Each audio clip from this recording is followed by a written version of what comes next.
नमस्कार, मी निलेश सुभाष गायके, राहणार नदी किनारा, रिंग रोड, पाटीलवाडा, चाळीसगाव. गेल्या काही दिवसापूर्वी 2021 साली जो महापूर आला होता तेव्हा भयंकर नुकसान झाले होते.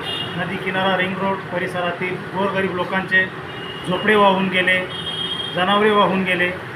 त्यानंतर मिशन 505 पाटील टीम व नगरपालिका प्रशासनाच्या वतीने जे साफ स्वच्छता मोहीम राबवण्यात आली.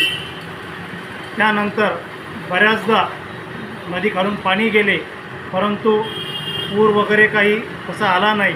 आणि गेल्या काही दिवसात नदीला पाणी गेले असल्याने किंवा साफ स्वच्छता केल्याने तसा काही प्रॉब्लेम आला नाही. पण काल 28/9/2025 रोजी भयंकर असा महापूर आल्यावर सुद्धा गोरगरिबांना त्याचे काही नुकसान झालं नाही. पण या टीमने जे सहकार्य केलं, साफ स्वच्छता केली, त्या टीमचे मनापासून मी आभार मानतो. नमस्कार.